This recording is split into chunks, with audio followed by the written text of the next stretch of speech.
Today on the SavageGoose Show, we're going to talk about all things Savage Worlds from the past week. We're going to talk about my video last week and a little bit of the heat I got from certain people about it. We're going to go over kind of my response to some of these critiques and everything, kind of go over more about what that video is actually about, kind of dive into that a little bit. And we're going to go over the newsletter as well as some new products and talk about our Kickstarters and ACE licensee spotlight.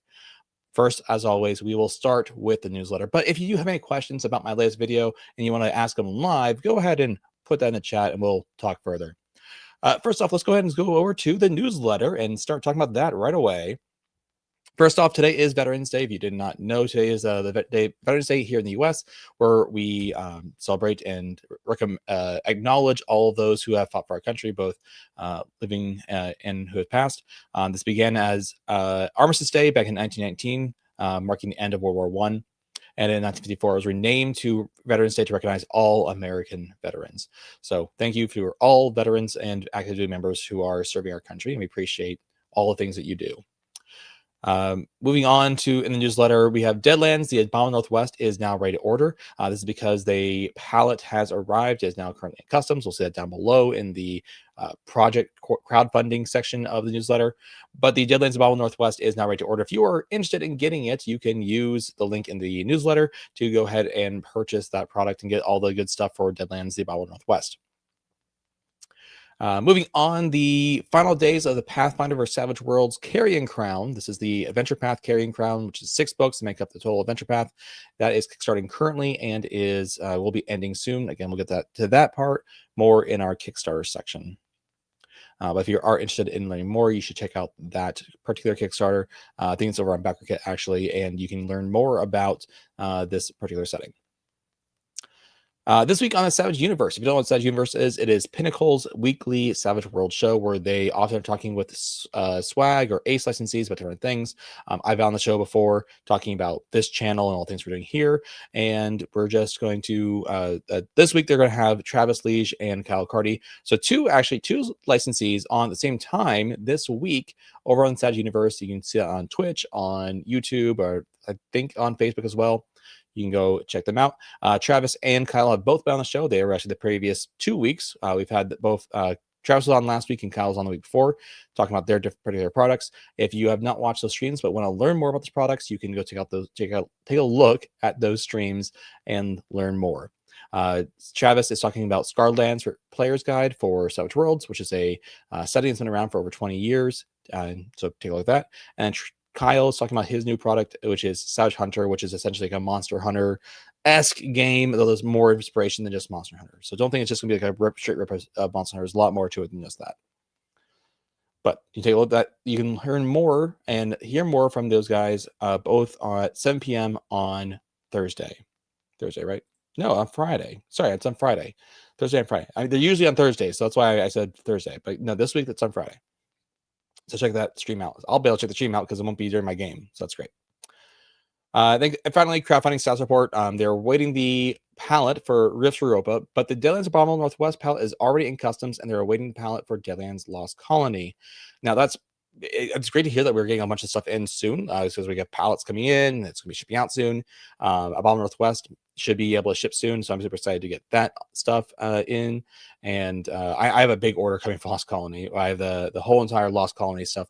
I think it's literally everything in Lost Colony I'll be getting in that order because I haven't gotten any of that stuff yet. So it's great to get some of this stuff in before the holidays. And yeah, I'm looking forward to hopefully doing some unboxings here soon. The things I did not get Rifts Europa. I've not dove in too much to Rifts. I have the previous edition Rifts books because I did that Kickstarter, but just haven't really dived into it in Suede. So we'll see what happens. But that is what's currently going on with our crowdfunding. Moving back over to our slides, let's go ahead and talk about some new products for Savage Worlds.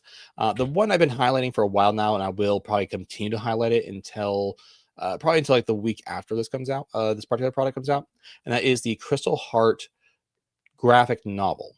It is being published through Black Horse Comics. That's the name of it. Yeah, Black Horse Comics. And it will be available on Tuesday, November 25th. So right before Black Friday, which is great because it means this book is going to be on Amazon. It's going to be in Barnes & Nobles. It's going to be in other bookstores and such. And if you don't know what this is a webcomic that is it's a webcomic originally. that is being produced and turned into a physical comic book that is being sold through Dark Horse Comics.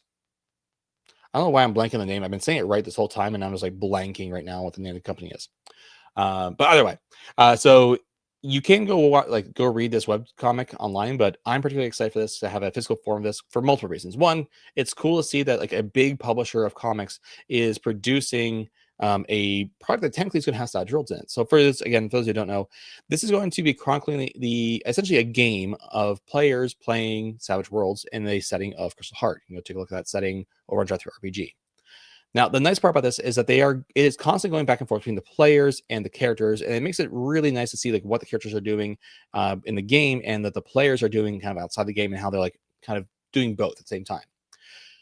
What's also fun is that you get to see the mechanics at work. You get to see Savage Worlds mechanics actually being used throughout the game, throughout the webcomic, to see how those roles are happening to determine what happens in the game and how the players kind of overcome those obstacles. And you basically get to see a fun story that unfolds, but also you get to learn the mechanics of the game along the way. And so this is going to be another Savage Worlds product that is going to be in these stores. It's going to be maybe some people's first exposure ever to Savage Worlds, and they read this comic, they really enjoy it, and they go, "Wow, those mechanics are really cool. What is Savage Worlds? How do we play Savage Worlds?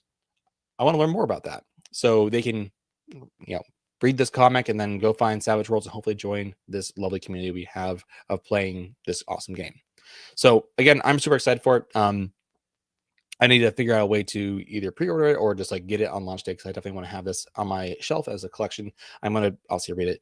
I have read about, I want to say the first third of it online, but I had caught up at that point to like where they had produced, and I was like binging the webcomics. So I probably won't be able to really partake in, I'll be able to reread this again, essentially. So yeah, I'm excited. So I haven't read the rest of this and don't know how the story ends. Other new products I want to mention. There's a few new products that came through on Drive Through RPG that I want to mention from both Ace licensees and Swag licensees. So go and share this. I haven't read too much into them. I unfortunately was a busier day today, getting some other videos taken care of and just family stuff. The first one here is called Truths and Falsehoods from Jacob Osijewski. He's created a lot of things through the Swag license, and this particular one is called Truth and Falsehoods. It's a one-shot adventure about superheroes dealing with fake news. So, interesting take. Just the one thing I wanted to throw out there. It's a free item, so if you're interested in picking it up, you can pick it up and give it a look through and decide that's something you are interested in. No cost to you. Just take a look. The next one that came through was one called the Marshall setting. Now, this is a bundle that came through. And I was actually a little bit confused at first because this is like the Amnar World of the Dawn, a high fantasy setting. And then we got all the a whole bunch of stuff from like the Road Redemption, which is for the good, bad, the ugly, or sorry, for the good, the bad, and the savage. Not that way. That's a movie. And then a few other things, and then we have Amnar. I think that's actually what I meant to find, not the bundle. This has been around too, so I'm not sure what's going on with that. But this is a bundle of things from Marshall Games that if you want to look at, there's a bundle here for $2. You can get all of these things. So yeah, last one. This was the one that caught my eye the most. And this is Wonderland No More Second Edition for Savage Worlds from Slippy Tove Games. This is the second edition that has been made for the Savage Worlds Adventure Edition. I don't know if the first edition was for Savage Worlds like Deluxe Edition or Sports Edition or just some other game entirely, but this is for Wonderland No More. And the idea is that you play as characters in Wonderland and from Alice in Wonderland. You're not necessarily playing as humans who are brought into the world. You could be kind of going in. You could be playing a chess piece. You could be playing one of the cards. You could be playing as talking animals or plants or whatever. But you could play as a human if you want to. But there's a whole entire world kind of here in the world of Wonderland No More for you to kind of play in and use and kind of play in the world that you know of from Alice in Wonderland and through the Looking Glass, and do that through the Savage Worlds Adventure Edition core rules. So I have not picked this up yet. I'm hoping they'll do a print on demand option. So someone else put it down here, POD, and then I pretty much immediately, I think I replied. Did I not reply? I thought I replied. Well, maybe I need to refresh the page or something. But either way, my thought is yes, a print on demand option is more likely to get me to buy it because I I'm one of those people who does not like having only digital versions, and I want to have a physical version. And I probably won't. I'll only reference it if I really like desire to look for something that PDF of. But I'd rather have it physically so I can sit on the couch and read it or whatever. Even if I sometimes also just use my tablet to read PDFs. I don't know. I'm not consistent. I don't have a good reason. I just want more. I just want more books on my shelf. So a POD option would be cool. It is a 200-page book, so it seems quite. It's a big book. So I'm very curious to see what is in here once I do get my hands on it a little more. To see what Wonderland's like. Let's see here. Matthew Sense says, I've heard of that from Jump Chain. I don't know what Jump Chain is, but let me know. Yeah. Eventually says, Crystal Heart setting book. Yes, there is a Crystal Heart setting book that you can get. Again, that's what you can get on Drive-Thru RPG. So if you want to get Crystal Heart as a setting, for Savage Worlds and play in the setting of this comic, you can go get that from Drive-Thru RPG. It does require, as always, I say always, as always, but there's one product that does not have this be true.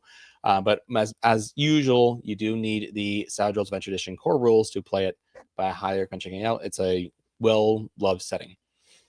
It's one that I haven't gotten yet, but I do need to get on that. That's the thing I want to get. So we'll see. All right, let's go ahead and head back to our slides. So that's all the new products that I've seen this past week. Let's talk about Kickstarters. There's a lot going on, and we're starting to run down the Kickstarters. We're starting to end now, and I imagine there's not going to be too many more being added on until the new year, probably around like February. So right now we've got the Pathfinder for Savage Worlds Carrying Crown, which will end on this Friday, the 14th. So this is basically Pathfinder's version of being able to play like a Castle Ravenloft size game where it's gonna be more creepy, more horror, that kind of things. As you can see, there's gonna be more skeletons, more dark magic. There's a dark feeling to this adventure path in general. Sorry. So if you are interested in that kind of game, you should definitely check out this Kickstarter and grab that because it's always cheaper to do it now in the Kickstarter than it is later.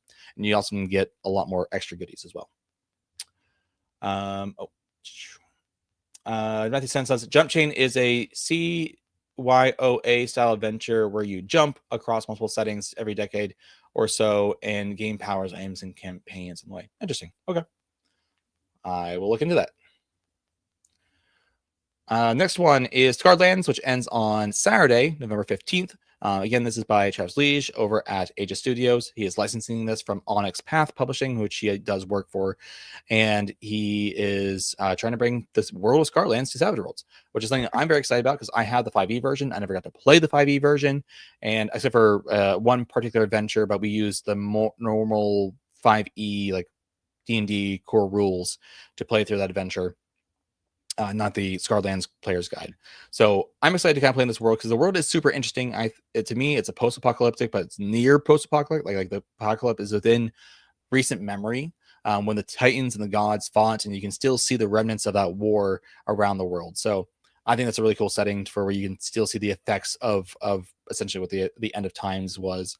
And yeah, so looking forward to seeing that in Suede so that I can then play it in Suede because it's pretty much all I play these days. That's not true. I play a lot of D&D as well. Anyways, moving on. Pear Tree Studios Beacon Island ends on Thursday, November 20th. So this is my friend Pete Saloom over at Pear Tree Studios. This is a setting that takes place in the 90s, and you play as teenagers who are investigating interesting and weird things going on and trying to solve mysteries. It's got a great art in this setting. I highly recommend taking a look at the art. Take a look at the Kickstarter. Look at the art. Very reminiscent of 90s vibe, 90s culture, and I'm super excited to pick this up. I've luckily kind of started storing up a few credits on Drive-Thru RPG so that once I get some of these print-on-demand coupons, I can hopefully like buy them all and get them all in and do a little showcase for you all. Next up is ending on Thursday, November 20th is Savage Hunter. Again, this is from BPP Games. They make I'm going to say my favorite bestiary. I still need to make a video about why it's my favorite bestiary. I did do a live stream about it before we got the book. But this particular new product is, again, to kind of think about like Monster Hunter and that Monster Hunter play style, but there's more to it than just Monster Hunter. Also think Dragon Quest and the much other inspiration that Kyle had for this product. So take a look at that and check that out. Ending Thursday, Tuesday, November 18th. He's a little bit out of order, apparently. Is Chronicles of Aerith for Savage Worlds. I don't know too much about the setting. I read through this stuff. I didn't fully get a hold of that. And unfortunately, I never got a chance to reach out to try to schedule something. I don't think it would have worked out anyways, just because of time zone differences and such. But hopefully we can try to do that sometime in the future with this publisher. Starting on Monday, December 1st, is the Heart of Glass mini adventure for Street Wolves. I say mini adventure, more like mini campaign, I should say, for Street Wolves. Street Wolves is a setting that takes place in the late 80s, and you play as these. I think of this as like a proto cyberpunk, where it's like it's got a lot of this like aesthetic of like neon and technology and all this other stuff, but it's retro future, and you are trying to rebel against a corporation that is taking over the world essentially, but no one really knows it, but you know it, and you're part of this underground organization who is trying to stop it. A renegade, a bunch of renegades or a bunch of rebels kind of coming together to try to fight a common cause. So it's a really interesting setting. I would love to run it sometime soon. I think we're going to take a break from our Pathfinder game here soon and play Vermilion, but eventually I'd like to play this as well. Maybe this will be something I do more after we do our Pathfinder and after we do our Solomon Kane campaign. Before you get into our monthly Ace licensee, Banko said, well, 2 Solomon Kane Pathfinder are full rule sets, but not as complete as Sway Cores. Yeah. The main one that's weird actually is Solomon Kane, because Solomon Kane is not produced by Pinnacle. It's produced by Monolith Games, and that has the full core rules in it, which is unusual. That's part of the thing that's unusual. Pathfinder makes sense. It's kind of like its own separate like rule set essentially at this point that's specific to like Pathfinder and like that line of books. But yeah, so that's one way to look at it. So this month's Ace Swag licensee spotlight is Starbreaker. Starbreaker is produced by Star Rainbow Games, and it comes in currently 2 main books. You have the Starbreaker Saints and Synners. That's what I have here. And then also Starbreaker Star Marines. Now, you do need the Starbreaker Saints and Synners to play this, because this one is basically the core for the setting of Starbreaker. It has a particular characters that you are going to play in Starbreaker. You have particular kinds of games that you're going to run in Starbreaker, but it is not going to be necessarily the same kind of games as this is, but this still has a lot of the lore that you're going to need for it. In Star Marines, you play as Star Marines and you do different missions and stuff. In Saints and Sinners, you can play different kinds of crews, either Saint crews or Sinner crews through the Saints, and doing different kinds of contracts and all this other stuff. Now, the thing I wanted to notate today on this particular spotlight is the professions rules they have in this. Professions are edges that you take at character creation that kind of give your character a role. Essentially, you can think of them like classes. They do have certain requirements you need to have in order to take the edge, and once you have it, it unlocks certain other edges that you can get later in your character growth. Now, some examples of this would be the assassin edge, the assassin profession. You can get the bounty hunter profession. You can get the engineer profession, grifter, hypertech, psi commando, psi operative, pirate, all those kind of things.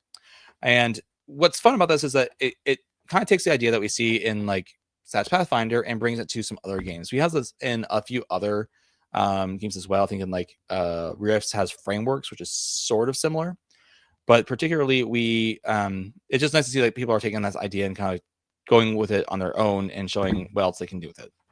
There's one other thing I wanted to pull up here. I think let me double check it quick. About professions. And so the idea is that you're going to have a crew of multiple professions to do whatever kind of heist or kind of, kind of missions that your characters are going to be doing. So I just want to say that I do highly recommend this. The art in this book is really good, and it's just really well put together. And if you're looking for a good sci-fi setting that has more of those typical sci-fi elements, you're going to want to look for something more like Starbreaker and with Saints and Sinners and in Star Marines. This is a setting that Brandon has said that he does want to continue to create more content for. I think I'm hoping we can see some more adventures for it, because I'd like to see that kind of stuff. That's one thing that's missing from this book, is that there is no adventures in it. I think there's some or should say, no plot point adventures. I can't remember if there's any adventures at all, actually.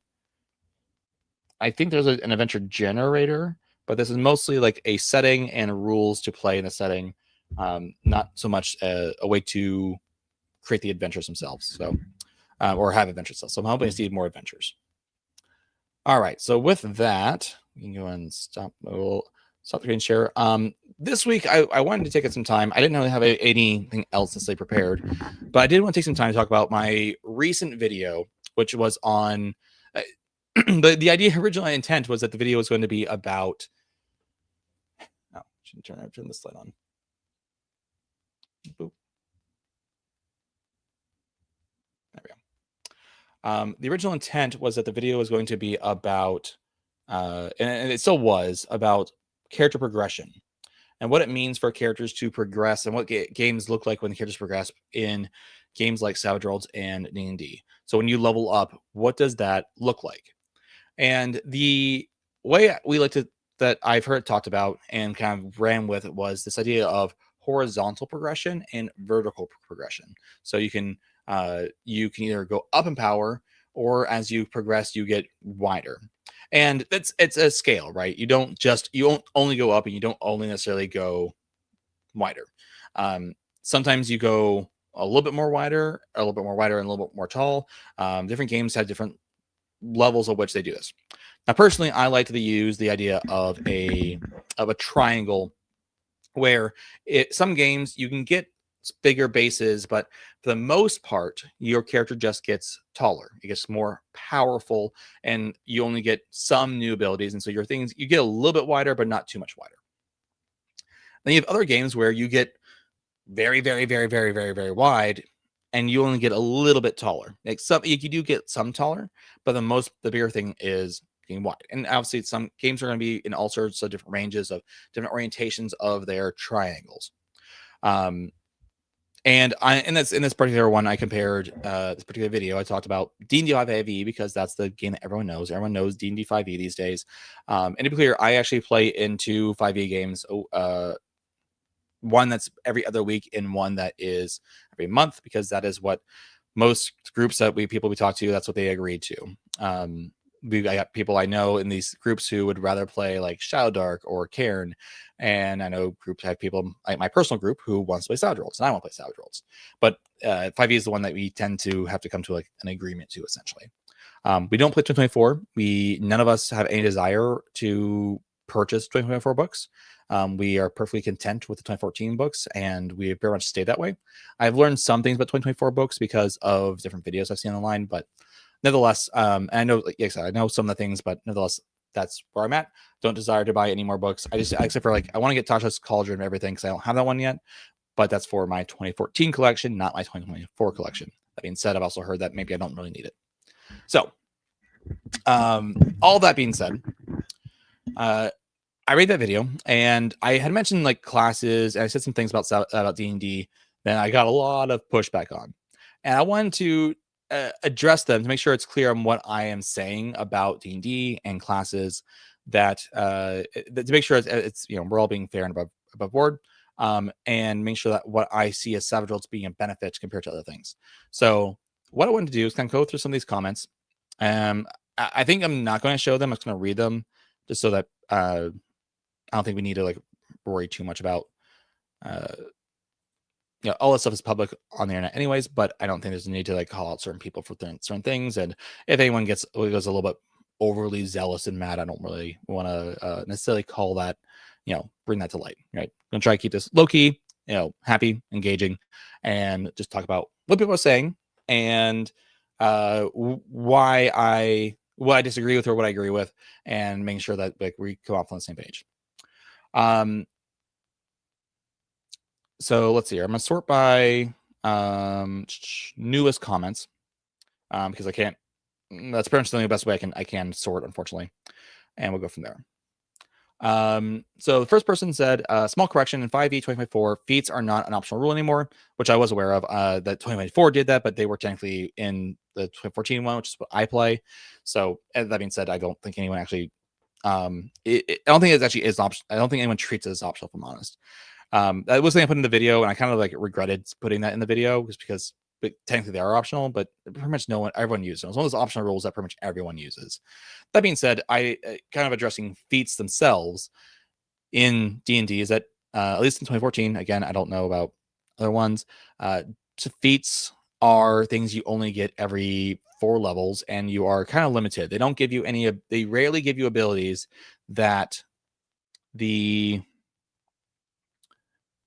they rarely give you the abilities that certain classes give you, right? You rarely can get a class edge or class ability from these edges. Some of them are from these feats. Some of them you do, some you don't.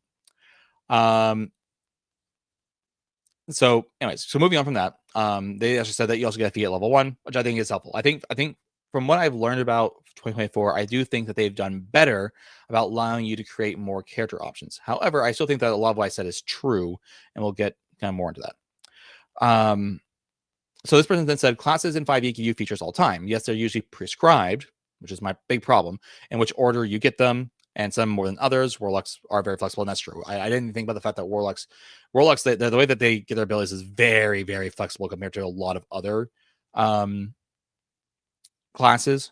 I don't know why that design is there like that, like why this class is so flexible, but the other ones like aren't. But you're still like limited in like your abilities to that class. Like you only have the abilities that are listed in the warlock section, so like you are still limited. Yeah, so yeah, works. You may sound like D&D, you only get a bump to ability scores from time to time. I mean, you do. You only get bumped to ability scores from time to time. That is true. You can only get them like when you take a feat, you can take the I guess they made it into a attribute score improvement is its own feat now that you can take, and unless they change things, I'm pretty sure they didn't change this, but you only get those every 4 levels. So you can't like just take it next level. Now, that being said, in Savage Worlds, you only get an attribute bump once every rank. So, but I still argue that there is more often a better ways to change your characters in Savage Worlds than there is in D&D, but we'll get more to that later. Yada yada. Yada.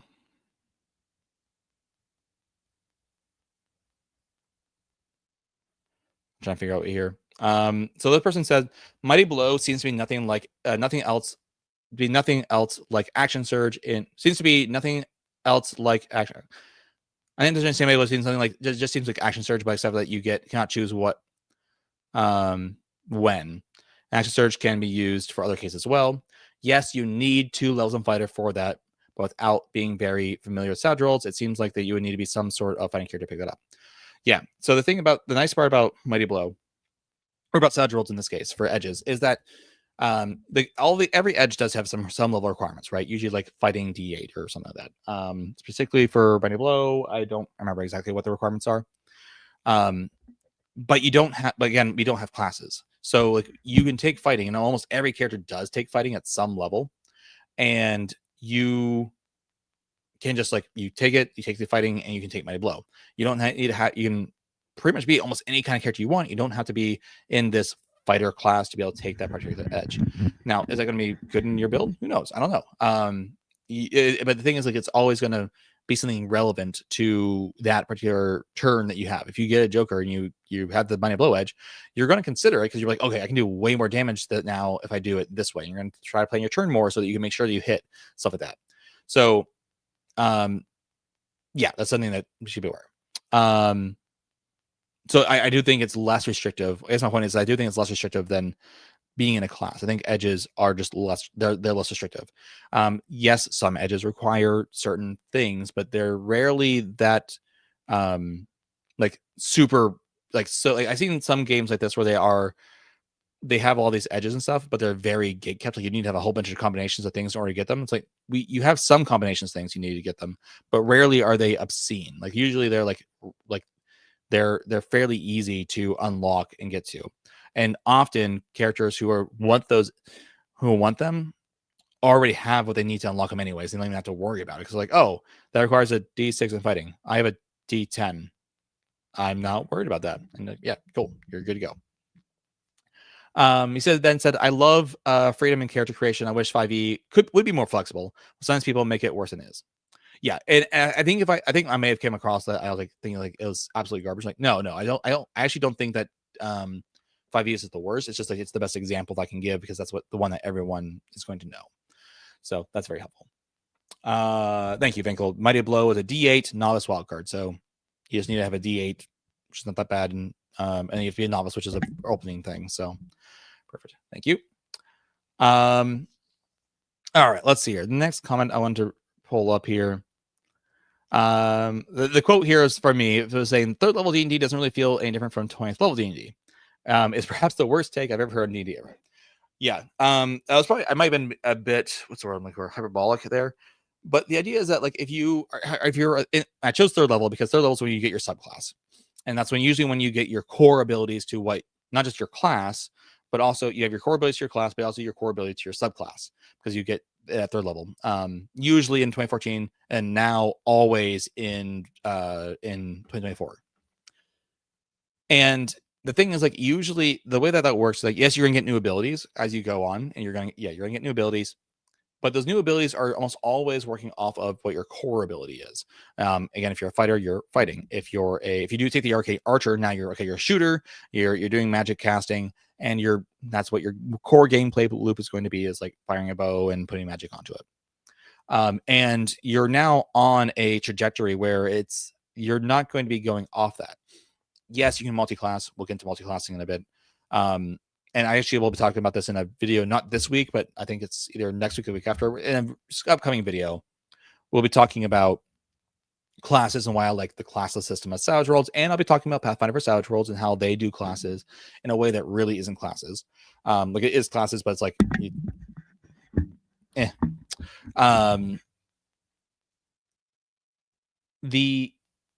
yes, you're going to be playing differently in that there might have some new abilities, but I don't think it's as wide as Savage Worlds is. Again, remember that the video's context was that some game systems, they go tall and only a little bit wide, and some games go really wide, but they only go so tall.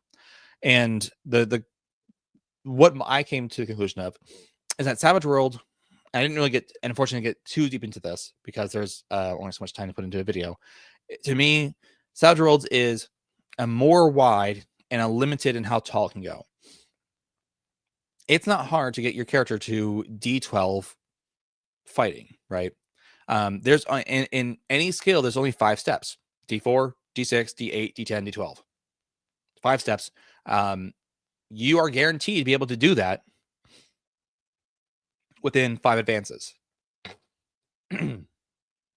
You're guaranteed to get as basically like as strong as possible, as your character as possible without outside help, in 5, as good as you can in the skill in 5 advances.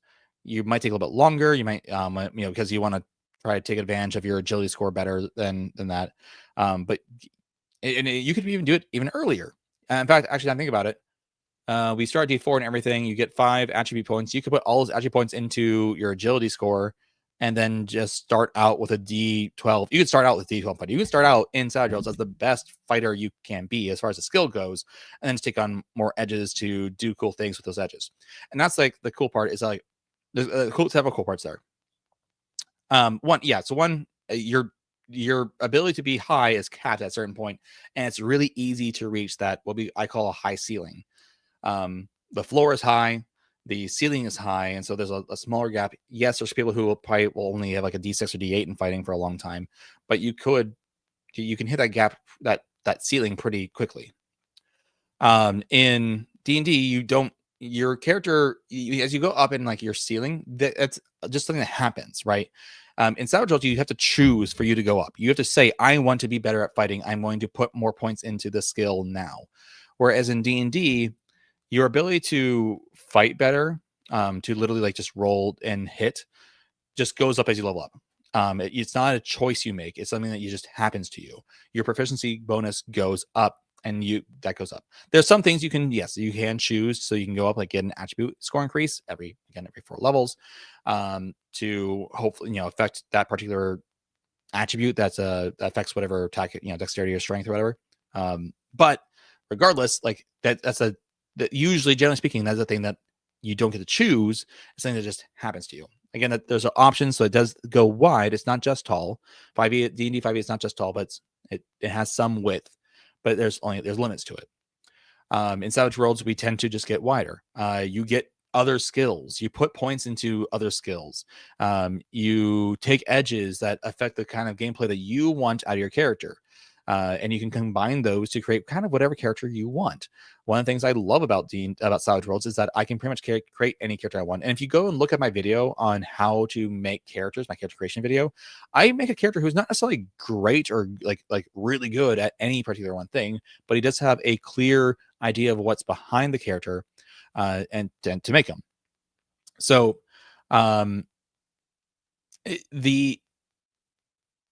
So anyways, so this person then goes on to say, from spells to subclasses to feats to completely novel abilities, players can often complain that D&D gives high-level players too many high-level abilities, which prevent any kind of game to be done in the first place because they have a tool for every job. This is the opposite of what you're talking about. The problem I've always heard about high-level D&D play is that it's really hard for the GM to do anything that actually challenges the players, because it's like one-hit kills on either side. I've never heard anyone complain about having too many high-level abilities. I can definitely see it for maybe your casters who have so many spells they don't know which ones to use, and then it's like resource management, like which spells slots do I want to use. But I can't say I've ever heard that complaint before, and I've played all the way to level 18 a few times. I don't think we ever got 20. We got 20 once. Let's see here. Winkle says, key thing for me is that modern D&D hit points will eventually be so great that lower level threats will not matter. Yeah, one of the things I like about Savage Worlds is that, I think I mentioned this in the video, or I mentioned this video in this most recent video, the last video, is that, no, it's this video, where like even legendary heroes have to worry about a goblin, because a goblin can take you out and can hurt you. It's not impossible. Now I'll say, like, that threat, like as you progress in D&D, yes, that you do tend to go higher, and eventually those things don't matter as much. They're more or less likely to hurt you, but they still can. Whereas like in D&D, if I throw like 5 goblins at the players, there's no way they're going to be effective. Matthew says, classic D&D stops giving you a lot of hit points around level 10 or so. After that, the hit point maximum doesn't increase much. Fair enough. If you hit level 40, you may have like only 60 more hit points than you did level 10. Yeah, fair enough. So I mean, obviously the game's D&D's progressed. And I'll say this. I also do think that D&D 5e is, at least the versions I've played, is the best form of D&D. I jumped on 5e when it was first announced. I like in 2014, I was on D&D like that. I jumped on it. I got all the books. I think I delayed on either Monster Manual or Dungeon Master's Guide because I didn't really feel like I needed it at the time. I got the Player's Handbook, and I got the I worked on trying to get I had to take some time to figure out and find a play group. And once I did, we played through the Lost Mines of Phandelver adventure, and then by the time we got through that, we were then able to play through the Princes of the Apocalypse adventure. So yeah, so like I was like there in the early days, and I bought a lot of books. You can see all the books I have for 5e. I got a lot of Kickstarters too, from the early days. Unfortunately, things I've never really got around to using. So I'm familiar with D&D, and I think it's one of the best versions of D&D. I know people like 4th edition these days. It seems to be like the new thing is like they like 4th edition. But I liked it better than 4th edition, and I liked it better than 3.5. I thought 3.5 was too complicated. It had a lot of options, but I just thought it was too complicated in general. Sorry, my computer's like wigging out a little bit.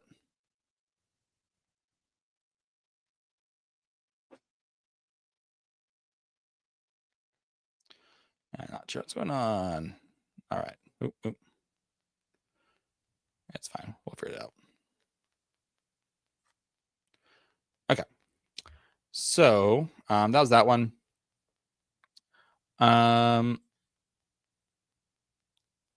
This person said, I have played every version of D&D from Advanced to 5th Edition. I stopped playing 5th Edition because I didn't like some parts of it. That does not necessarily mean it is bad. It is just not what I'm looking for. Which I think I would kind of put myself in the same place. Almost every one of your points can be duplicated with feats or by multi-classing by some player choosing to have a cowardly character become braver simply by playing the character as if they had grown as a person, i.e. role-playing. Or, and it's probably the most important point, a GM that is open-minded and willing to work with their players. Just my 2 cents. Yeah. So again, I acknowledge, and I acknowledge it more in the class video that multi-classing is a thing, and I will say in 2014 was a broken thing. It was really easy to dip, and I do make some comments about multi-classing and such. Actually, I think in this week's video I kind of talk about it a little bit. Not multi-classing, but like becoming a system master. So we're kind of we're definitely diving into now what this week's video about. So this week's video is about being a system master, or gaining mastery over a system and that actually causing a problem, or it can cause a problem if you're not careful in how you go about it.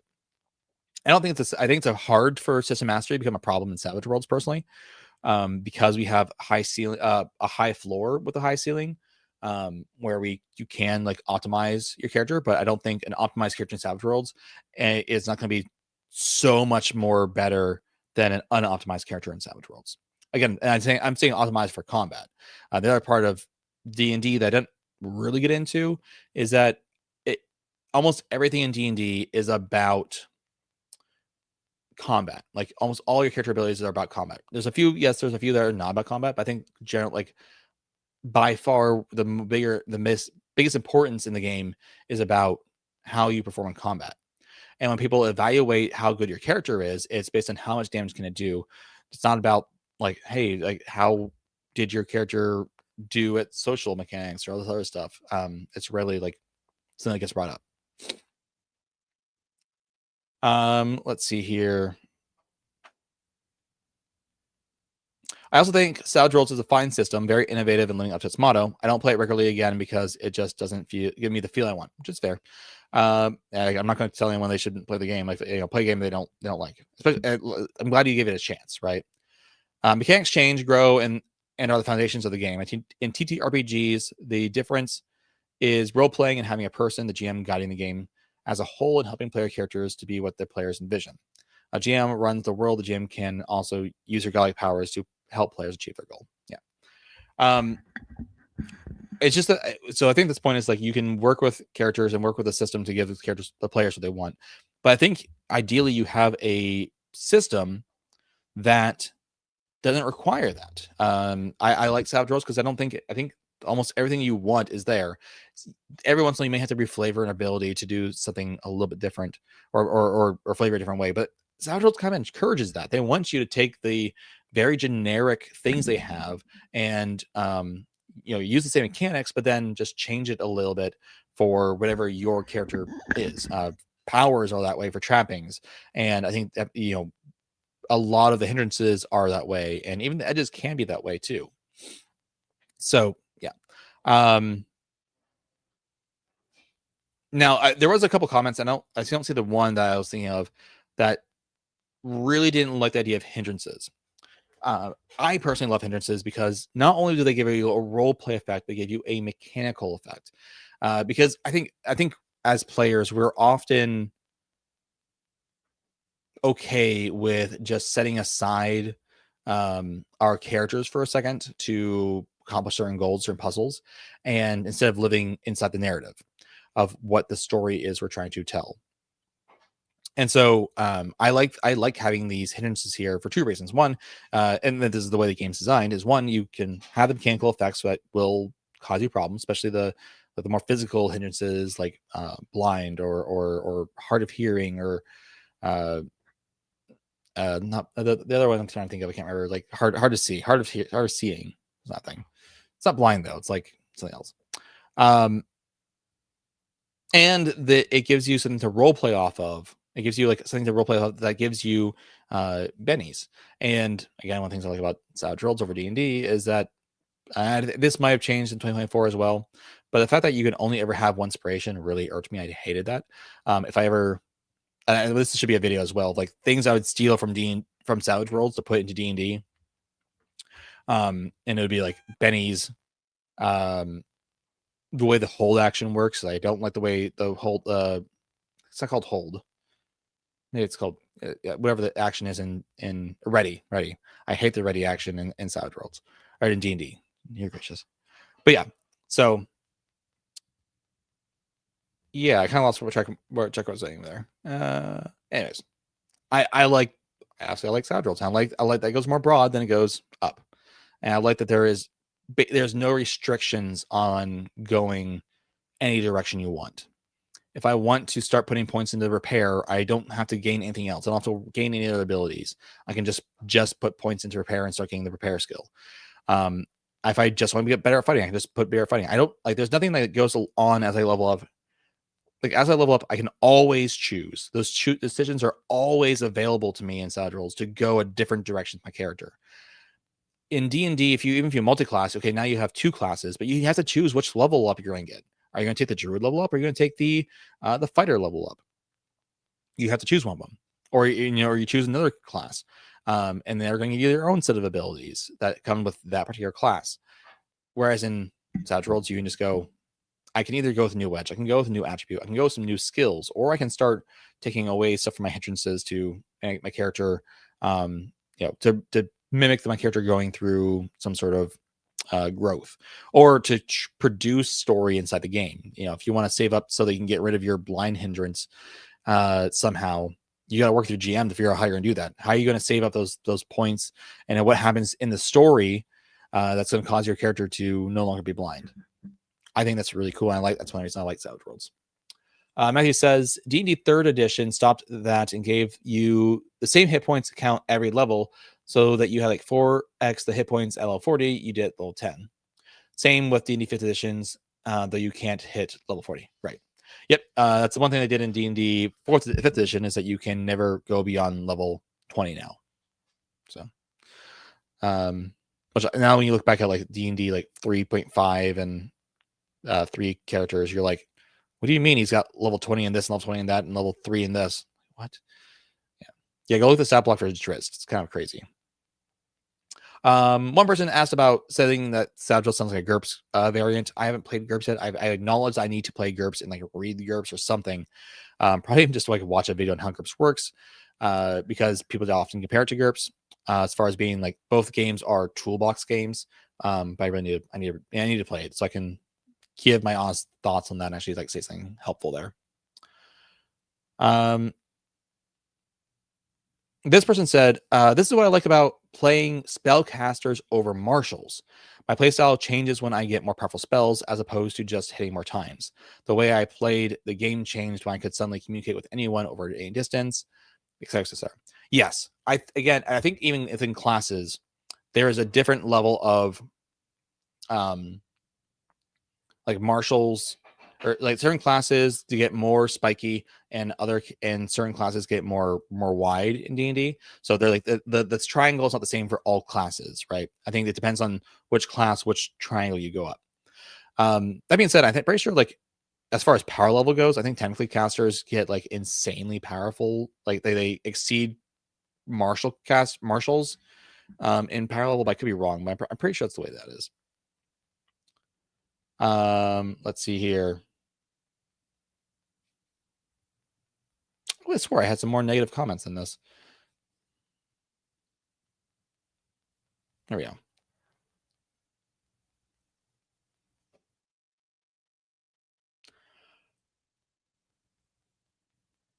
Okay, here we go.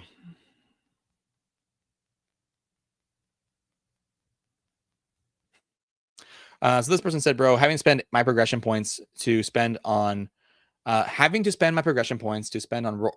part of my character doesn't sound all that great as you think.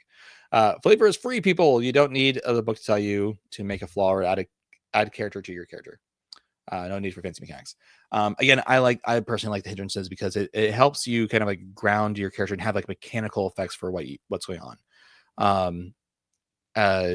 Yes, absolutely. Like, yeah, you can. I have a player who actually has taken more hindrances than he actually gets any bonus to, just because he's trying to role play that character more. I don't think that's again. I don't think the hindrances are. I like hindrances. I'll leave it at that.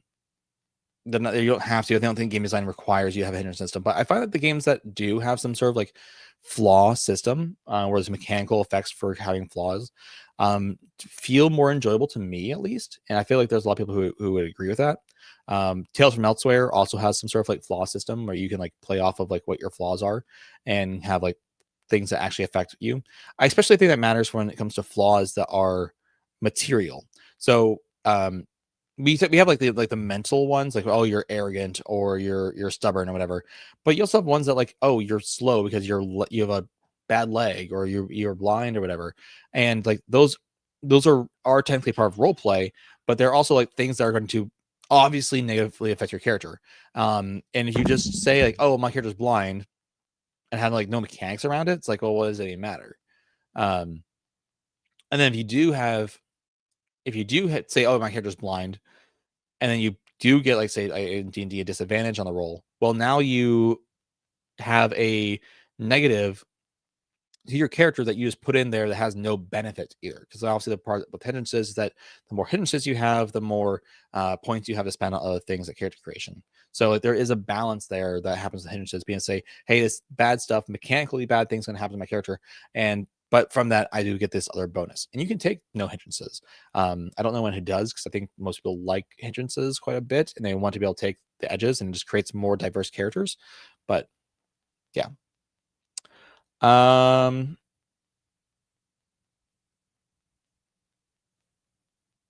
Yeah. Okay. Last one before we will call for the night, because it is coming up in the hour. This last one says first off, it says that this is the nonsensical criticisms of D&D 5e, so the author can sell their version of the Reinvented Wheel. This is not my game. It's been around for 20 years, 20 plus years. I just am a big fan, and so it's not a Reinvented Wheel because it predates D&D 5e. It's been around before that, so yeah, whatever. Take it as you will.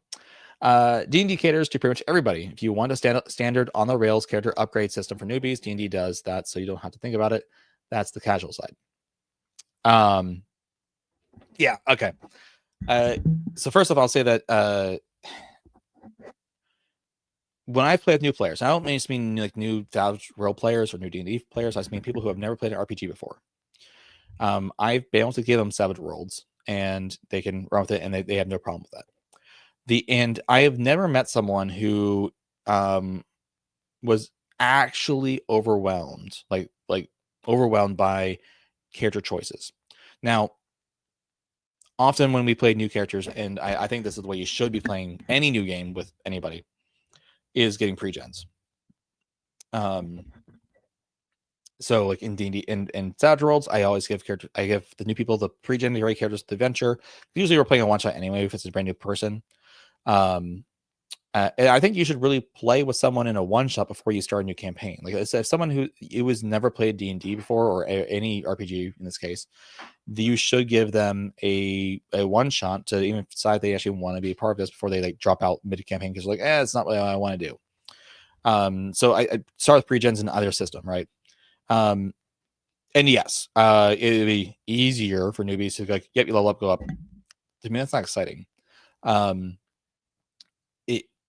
It's not as exciting as going, okay, hey, here's your character. And it gets more people more into the role play if they actually have to make decisions about their character. Say, hey, here's your character. You are now leveling up. You had the pre-gen and you level up. Or, if it's a new campaign, it's like, hey, let's go create the character together. Like, yes. Is this easier to do it in D&D's way? Yeah, it is. In a sense, because you just choose this. At the same time, though, I find that most people have it takes a lot more time for people to create a character in D&D that doesn't 5e or doesn't Savage Worlds. At least if they're familiar with the system. If they're familiar with both systems, I think it takes less time to make a Savage Worlds character. But I digress. So I don't know. I don't think that that's a valid argument to say that like it also doesn't really address the fact that I'm talking about progression horizontally versus vertically. I'm not talking about the difficulty of progression. I'm talking about what happens to characters. Do characters get more interesting, or do they get more more strong? And I have to remind myself that that's what the point of the video was. It's not about what's the better system for this. It's the point is, do you want a system where you just get stronger, or do you want a system where you get more interesting along the way? I want a character system that gets more interesting along the way. Two, for us experts, that's where multi-classing and feats make your character even more unique. Makes it more unique, yes. Does it give you pretty much unlimited options? No. You still have very limited options. You have limited options on what you can multi-class into based on your stats. You have limited options of when you can take your feats, and you're still limited by whatever classes exist. So I don't think that multi-classing is the answer.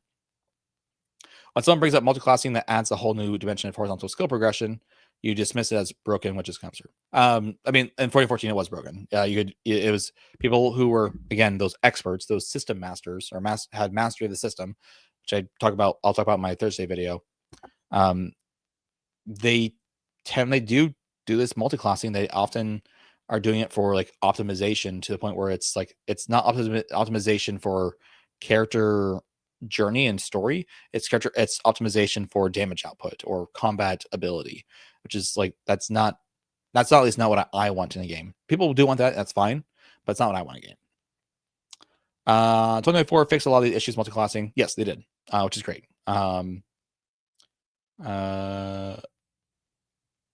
So we'll do that there. I'm not. Yeah, they fixed that. This is a longer one, so I'm glad we're ending this one. Passive improvements. What are you talking about, Brodsky? Do you play D&D 2024? No, I don't. I'm playing one of the most generic barbarian fighter builds, and that dude has tons of options in battle and has rounds vary in tactics quite a bit. Great. I'm not saying that there's not options, but I'm saying that the options are not as wide as they are in Savage Worlds. Finkel says it's min-maxing. Yeah. System mastery can lead to min-maxing. I don't think it's necessarily like, I don't want to say it's always min-maxing, but I'm going to call it optimization. I don't think min-maxing is necessarily I don't want to say min-maxing and optimization are like, there are often a lot of overlap, but I do think they're technically a little bit different. And I was going to go somewhere else with that, but I kind of lost what I was going to say.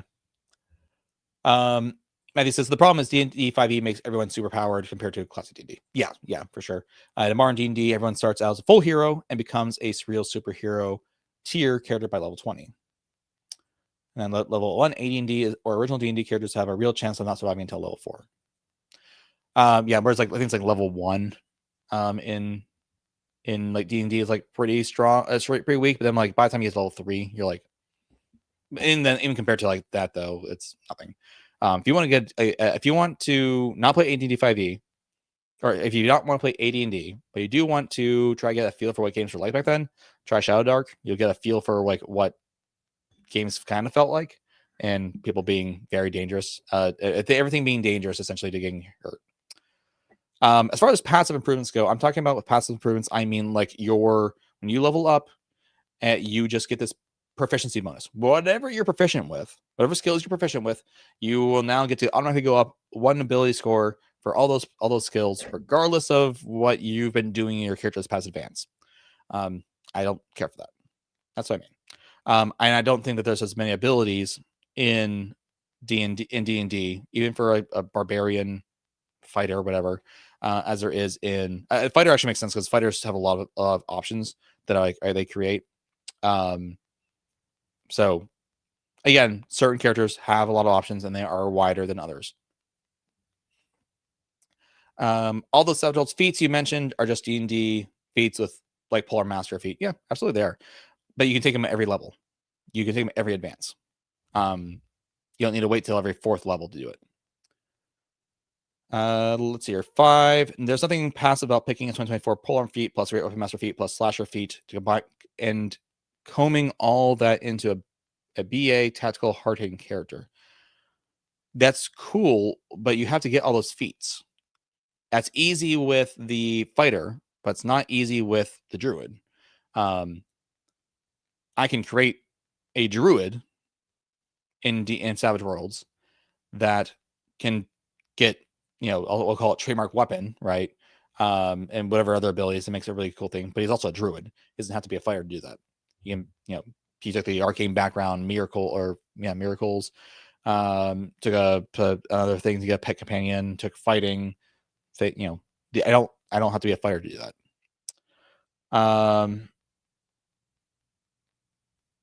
It kind of goes on here just to say that one that's like really cool big build he did. I'm like, this is the problem. Like you're like, yes, you have a lot of options, but you've also done this thing where you've gone really spiky. Instead of, and you're only focused on combat. I don't personally want games that only focus all their abilities on combat. If a player wants to focus on combat, they can in Savage Worlds. That's the nice part. But you can also just focus on being an investigator. You can just be trying to get better at spotting clues and taking edges for those kind of things. You don't necessarily have to be all in on fighting. Fighting is a big part of almost every RPG, so I don't like blame people for that. But like you're not as diverse. So yeah. He kind of just goes on a little bit for the next like few points about like doing combo attacks and stuff. I'm like, which again goes over to me to like the problem I have with system mastery. Again, if you want to hear more about my complaints about system mastery, check out that video. Yeah. I didn't mention 2024 weapon masteries. Yeah, because I don't play 2024 Magic, D&D. 2014 D&D and Savage Worlds. I run Savage Worlds. That's if I'm running the game, that's what I'm playing in Savage Worlds. Maybe I might try some Shadow Dark here soon, but mostly Savage Worlds. It's just, again, the whole point of the video is not that D&D in itself is bad. People like that playstyle, that's fine. My problem is just that I like the way I like Savage Worlds because it lets me be more broad than tall. And there's a limit on how tall it can be. And it's not always going to be about combat. I think Pathfinder Savage Worlds definitely leans more that direction, where it's more about combat, but it doesn't have to be. So yeah. I think I'm just starting to repeat myself here, so I don't want to go too far into that. But I just wanted to address some of the pushback I got from some people about these videos. The video did well overall, so I appreciate you all for watching it, and I hope you enjoyed it. And if you have any questions about it or just my thoughts, I'd love to hear it. Just gonna let you guys know what's coming up. This week there's gonna be a video about system mastery and kind of the problems that system mastery can have depending on the game. And I don't say it doesn't mean you will have it if you're a master system, because you should probably, if you enjoy the system well enough, you will probably master it at some point. And then we have a video about character creation. No, sorry, not character creation. I'm working on a video. I recorded a video about understanding the difference between size and scale. But after kind of like reading, like after I recorded it and reading the script again, I was like, I didn't really care for it. So I might re-record that one to do a simpler, more straightforward, a less YouTuber-y like video about the difference and just more straightforward. Like, hey, here's what scale is. Here's what size is. Here's why you get them confused. Here's what they each do. And here's why I think Pinnacle should do this instead with stat blocks. So we'll get to that. So that video might be a little bit delayed. And then I also have a video recorded about classes. And that one's going to go kind of more over some of the stuff I mentioned here where I don't like classes, but there's an advantage to it, right? So I appreciate all of you for hanging out with me and talking. Thank you, Matthew and Benkel, for hanging out. Monkey70077 says, I like Savage Worlds because it has the young hindrance, so I'm not trying to get too tall, but I am able to make them unique. Yeah. I do just really, like I said, I enjoy Savage Worlds. I like the level of like diversification. I like that there is a point where you can be optimized. You can absolutely make an optimal character for combat in Savage Worlds, but they're not going to be so OP that, and they're going to be more competent for sure than someone who didn't do that. But they're not going to be like so OP that the person asks like, hey, why am I even here? So Yeah. Anyways, look forward to those videos. I'm gonna try to get into like a rhythm of like maybe like making a video about specifically about Savage Worlds, a video about a general topic, and then a review video about some sort of D&D product, or sorry, not D&D product, Savage Worlds product. I'm trying to work on based on the poll. You guys want to see videos about the After and Battle Lords, so I'm gonna have to work on some of those videos. I'll be working on those. And then if there's any other topics you guys want me to address, let me know.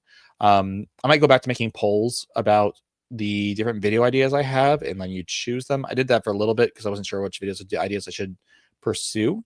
But what I'll say what I ended up finding is that you guys didn't want to hear the videos that I was feeling more passionate about. I made them for you guys, but so I have to measure myself against the videos I'm passionate about and want to make, and the videos that you guys actually want to see. So we'll have to worry about that. It's not fine. But that's the cadence I'm thinking of, is just maybe doing a topic video, a Savage Worlds video, and a review video. Like that'll be like the cadence I'll do. I'll see if I can try to keep up with that. There's a lot more work that goes into the review videos because I have to also read the books. I have to kind of dissect things a little bit more and like put them into and organize them and everything. But we'll see. Again, appreciate you all for hanging out, and I hope you enjoy your week. Play some Savage Worlds, play some D&D, play whatever game you want, and we'll see you all next week. And hopefully we'll get some new product in soon from Pinnacle for doing some unboxing. So until next time, talk to you all later. Cheers.